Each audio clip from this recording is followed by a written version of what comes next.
أعوذ بالله من الشيطان الرجيم بسم الله الرحمن الرحيم. مریض ہمارے پاس شفٹ ہوا کہ یہ مختلف ہسپتالوں سے ہوتا ہوا ہمارے ہاسپٹل آیا. بالکل سوکھ کے وہ کانٹا ہوا تھا. 55-60 سال کا وہ آدمی تھا, بہت ہی پتلا دبلا, اور ہماری زبان میں یوزلی ہم کہتے ہیں بون اینڈ سکن, پانی کی شدید کمی اور برا حال. عمر اس کی 55-60 سال تھی. جو اس کے ساتھ ایک ہی لڑکی تھی وہ 20-25 سال کی تھی, اور وہ اپنے آپ کو اس کی بیوی بتاتی تھی. میرے جونیئر ڈاکٹرز نے مجھے راؤنڈ کرایا تو انہوں نے کہا جی کہ یہ فلاں وارڈ سے شفٹ ہوا ہے, اس کو 4 مہینے سے شدید دست لگے ہوئے ہیں, یہ کچھ بھی کھاتا ہے تو اس کو ڈائریا لگ جاتا ہے, اور اس کے سارے ٹیسٹ ہو گئے ہیں, گیسٹروسکوپیاں, انڈوسکوپیاں, بایوپسی, ہر چیز, اس کے کچھ نہیں آ رہا, تشخیص نہیں ہے. لیکن اب اس کی حالت اتنی بگڑ گئی ہے کہ یہ آئی سی یو میں شفٹ ہو گیا ہے, وینٹیلیشن کے لیے ہوا ہے, اور اس کو کوئی دوائی کام نہیں کر رہی ہے. بلکہ میرے ایک جونیئر نے مجھے کہا کہ جس وارڈ سے شفٹ ہوا ہے وہاں کی سینئر ڈاکٹر ایک ہیں, انہوں نے تنزن کہا ہے کہ ڈاکٹر صاحب نے کہا ہے صورت رمان سنانا, تو نہ تو ٹیسٹوں میں کچھ آ رہا ہے اور نہ کچھ آ رہا ہے. 4 ماہ سے ایسے ہے. جو ہسٹری ہوتی ہے, ہم جو ڈاکٹرز کامن چیزیں ہوتی ہیں وہ سارے پوچھتے ہیں. بچوں نے مجھے بتایا, جونیئر ڈاکٹرز نے, کہ نہ شوگر ہے, نہ یہ نہیں, وہ نہیں, فلانی. میں نے کہا کہ اس کا ایڈز کا ٹیسٹ کرا لیں. تو بچوں نے کہا کہ جی پچھلے سال اس کا ایڈز کا ٹیسٹ میو ہاسپٹل میں ہوا تھا, تب بھی اس کو اسی طرح ڈائریا لگا تھا, اور وہ نیگیٹو ہے, اور لیکن پچھلے سال پھر یہ ڈائریا ٹھیک ہو گیا تھا 2-3-4 ماہ کے بعد, پھر یہ بہت بہتر حالت میں ہو گیا تھا, لیکن اب پھر اس کو 4 ماہ سے یہ ہے, اور اب اس کی یہ حالت ہو گئی. اب یہ بے ہوش تھا, وہ خیر وینٹیلیٹر پہ چلا گیا, لیکن میں نے پھر بھی اس کا ایڈز کا ٹیسٹ بھیج دیا کہ بھیجو اس کی کا.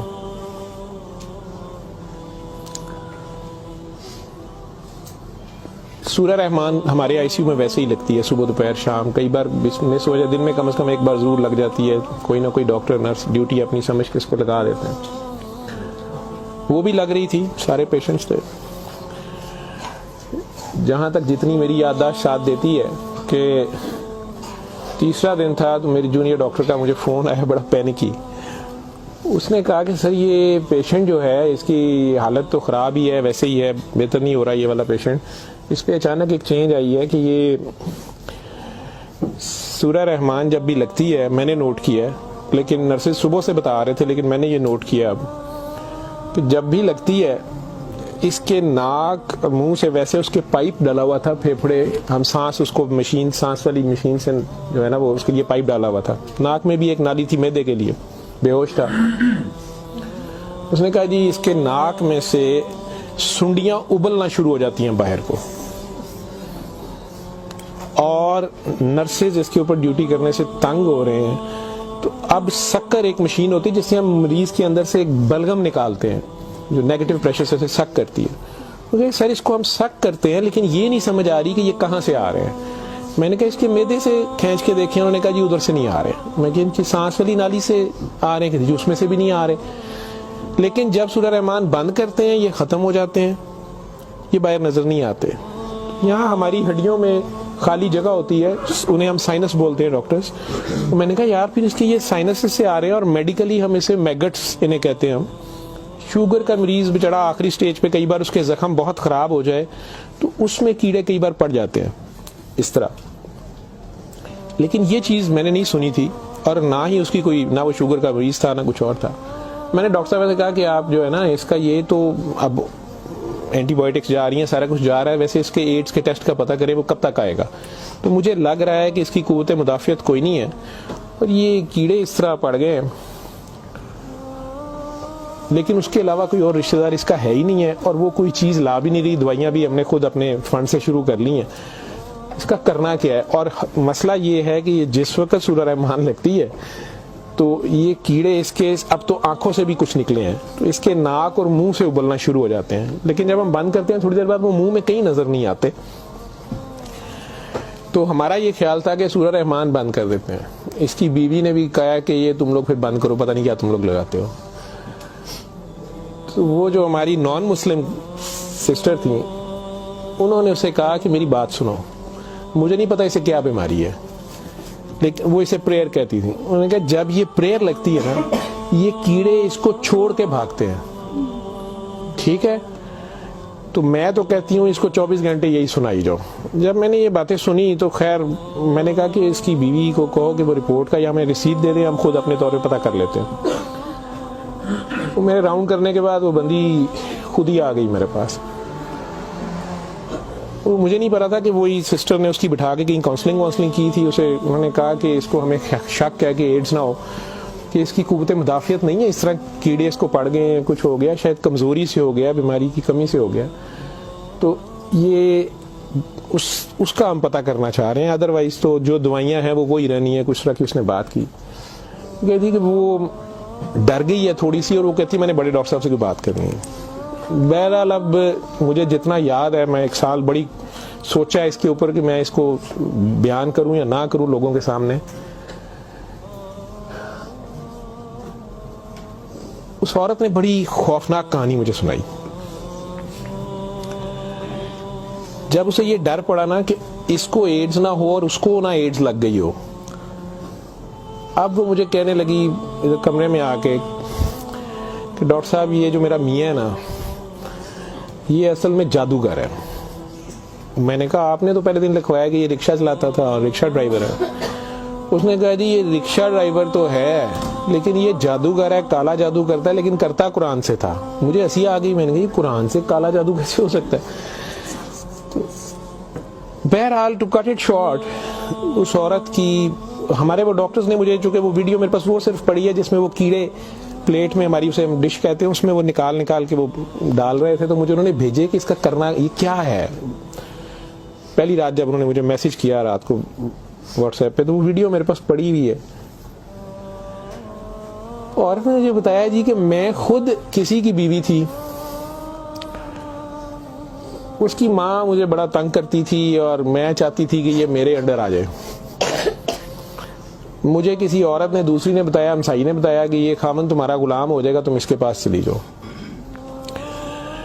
باقی تفصیلات میں نہیں جاتا. جو کچھ اس نے مجھے بتایا، اس نے کہا جی کہ یہ اس کا جادو کا توڑ ہی نہیں تھا اور اس کا کام لازمی اس کا ہوتا تھا، یہ جیسے بھی کرتا تھا.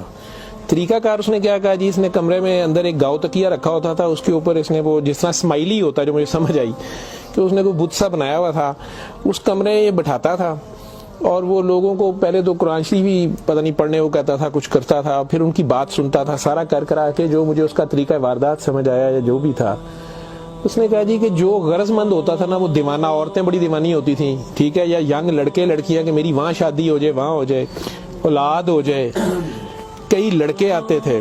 تو جو اس نے سب سے گندی بات مجھے بتائی، بڑی فضول جو اس کی حرکت تھی یا جو بھی، وہ اسلام تو ہو ہی نہیں سکتا. اس نے کہا جی یہ ان عورتوں کو اور اپنے بارے میں اس نے کہا کہ میں نے بھی یہ غلطی کی، میرے سے بھی یہ گناہ ہوا، لیکن مجھے گناہ ثواب کا اتنا نہیں پتا تھا. تو یہ پہلے وہ تکیے کو سجدہ کراتا تھا، خود اس کے پیچھے کھڑا ہو جاتا تھا. پھر وہ کہتا تھا کہ یہ اصل میں تم لوگوں پہ کالا جادو ہوا ہے، اس کو توڑنے کے لیے پتہ نہیں نوری بڑا ضروری ہے، ٹھیک ہے. پھر وہ ہمیں کہتا تھا کہ وضو کر کے آؤ، ٹھیک ہے. وضو کر کے آتے تھے، وہ پتہ نہیں کون سی صورت پر وہ کئی صورتیں مکس کرتا تھا. یہ سب کرتے کراتے 1-2 سیشنوں کے بعد کچھ نہیں لیتا تھا. پھر جو زیادہ لوگ اپنے کام کے پیچھے دیوانے ہوتے تھے ان کو وہ بتاتا تھا کہ اس میں بڑے پیسے بھی لگیں گے، یہ جان پہ کھیلنا پڑنا ہے، پتہ نہیں کیا کرنا، اور تمہیں بھی میرے ساتھ کرنا پڑے گا، اس میں بڑا کچھ جو ہے نا رسک ہے، لیکن کام تمہارا ہو جائے گا. وہ جو بھی اس کی کہانیاں تھیں جو اس کو بعد میں کسی اور وجہ سے پتہ چلی، جو مجھے وہ بتا رہی تھی کہ جی یہ عورتوں کے ساتھ بھی اور ینگ لڑکوں کے ساتھ یا مردوں کے ساتھ بھی غلط کام کرتا تھا. پھر انہیں اپنا گند کھانے پہ مجبور کرتا تھا. پھر انہیں پتہ نہیں کون سے کوئی آیت بنائی ہوئی تھی یا کوئی نام تھا، پتہ نہیں کیا، کہ عربی کے جی یہ پڑھ کے نا تم نے یہ مکسچر جو ہے نا یہ ہنڈیا پکاتے ہوئے تھوڑا سا بیچ میں گند ڈال دینا ہے اور اپنے خامند کو کھلا دینا ہے، یا اس لڑکی کو کھلا دینا ہے، یا اس کو کھلا دینا ہے. تو میں اپنے خامند کے ساتھ یہ سارا کچھ کیا میں نے. اب مجھے بتائیں کہ جب وہ اس بندے کے ساتھ ہی سو گئی تو اس کے خامند تو وہ رہا ہی نہیں ہے نا، تو نہ وہ مسلمان رہی ہے نہ وہ یہ حرکتیں ساری. اب اس کے بعد بقول ان خاتون کے، اس لڑکی کے، کہ جی وہ خاون جو میرا تھا اس میں تو تبدیلی نہیں آئی، اس نے مجھے فل مارنا شروع کر دیا، اور مجھے اس کی، میرے تڑپ اس کی طرف بھاگتی تھی کہ میں اس کے پاس آؤں. تو پھر میں نے اس کے پاس ویسے آنا شروع کر دیا کہ میں نے تمہارے ساتھ شادی کرنی ہے، میں نے ادھر سے طلاق لینی ہے، میں نے یہ کرنا ہے وہ کرنا ہے. تو میں انہیں بتائے بغیر اس کے پاس آ گئی. اس کے ساتھ میں 6 ماہ رہی. اس نے کہا کہ پھر ایسے ہی رہنا پڑے گا، اور اس سارے کام میں شامل ہوئی. تو اس نے ویسے مجھے کہا کہ نکاح ہو گیا ہے ہمارا، قرآن شریف پہ اس نے نکاح کیا. اس نے کہا ہم دونوں کی رضامندی نکاح ہے، وہ پیچھے سے طلاق لے کے نہیں آئی. ٹھیک ہے. اس کے بعد اس کو یہ ڈائریا لگ گیا. ڈائریا لگنے کے بعد یہ کہتی ہے کہ جی میو اسپتال میں جب ہم تھے 4 مہینے ہمیں ہو گئے، اور برا حال تھا اس کا پچھلے سال. تو یہ ایک دن مجھے کہنے لگا کہ میں کہتا ہوں کہ میں اللہ سے توبہ کر لوں، اللہ میری جان بخشی کر دے تو میں توبہ کروں، اور میں نہ اب رکشہ ہی چلا کے اس میں جتنی روٹی روزی ہوگی تو میرے ساتھ گزارا کر لے گی، اور تو بھی واپس چلی جا اپنے خامن کے پاس. ٹھیک. اور ادھر سے جا کے طلاق لے نہ لے، اور یہ نکاح نہیں ہے، اور جو بھی اس نے کہا کہ جی ہم نے توبہ کر لی بقول اس کے جو اس کی سمجھ تھی. یہ کہتی ہے جی میں واپس گئی، میرے خامن نے پھر مجھے مارا. اس نے کہا میں تمہیں طلاق دے چکا ہوں، تم میری طرف سے فارغ ہو، تم کہاں سے آئی ہو، یہ آئی ہو، اتنی دیر بعد آئی ہو، جو بھی آئی ہو. خیر میں پھر واپس اس کے پاس آئی. تو یہ کہتی ہے کہ جی وہ میں کوئی 48 گھنٹے بعد، شاید 2 دن بعد واپس آئی ہے. دیکھو میو ہسپتال تھے، ڈاکٹر بڑے حیران سن، پیٹ سے ٹھیک ہو گیا سی. انہوں نے کیا دوائی فلانی مافک آ گئی ہے، فلانی مافک آ گئی ہے. تو یہ اپنے پیروں پہ کھڑا ہو گیا. اگلے کوئی 10-12 دنوں میں انہوں نے چھٹی دے دی. پھر یہ مجھے مسجد ایک میں لے کے گیا، وہاں ہم نے نکاح کیا. ٹھیک ہے. نکاح کیا، یہ رکشہ چلانا شروع ہو گیا. تو ڈاکٹر صاحب 6 مہینے انہیں بڑی محنت کی تھی، رکشہ بھی چلایا، میں بھی کدے سکی گلی کھاندے سا چنگا پلا سی. پر ڈاکٹر صاحب دنیا بڑی ظالم ہے، دی شہرت سی دنیا پیچھے پیندی سی، کہندا سی میں کام چھڈ چھڑیا ہے. ڈاکٹر صاحب ہوں پھر ایک بچی آئی تو بڑی سونی سی، وہ بڑی روندی سی، وہ پتہ نہیں کی مسئلہ سی. ڈاکٹر صاحب نے وہ پھر وہی کام شروع کر لیا. انہیں پھر وہی کام شروع کیتا ہے. میں انہوں پہلے کہندی رہی ہاں، لیکن ڈاکٹر صاحب یہ پیسے بڑے آندے سن. وہ دے بعد ہون 4 مہینے تو یہ اس کی یہ حالت ہے، اور اب یہ بے ہوش ہے. اب میں اللہ سے توبہ کرنا چاہتی ہوں، اللہ مجھے معاف کر دے، مجھے تو سمجھ نہیں تھی تو مجھے معافی لے دیں، اور اس کا اب کیا بنے گا اور کیا نہیں بنے گا. میں نے یہ کافی بیچ میں سے سینسر کر کے آپ لوگوں کو ساری بات سنائی ہے.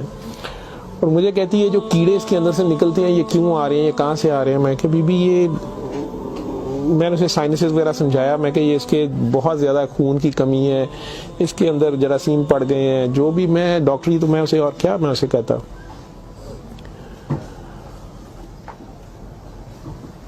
اور اس وقت ساری بات سنا کے تو اس نے وہ رپورٹ اندر سے نکالی، اور مجھے کہتی ہے جی یہ رپورٹ میں تو اس کو HIV کی رپورٹ تھی کہ جی وہ اتنے رپورٹ والے مینوں کہا ہے کہ ڈاکٹر صاحب فوراً جا کے دیو. تو تسی وہ لیبارٹری میں کہیں پوچھتی رہی.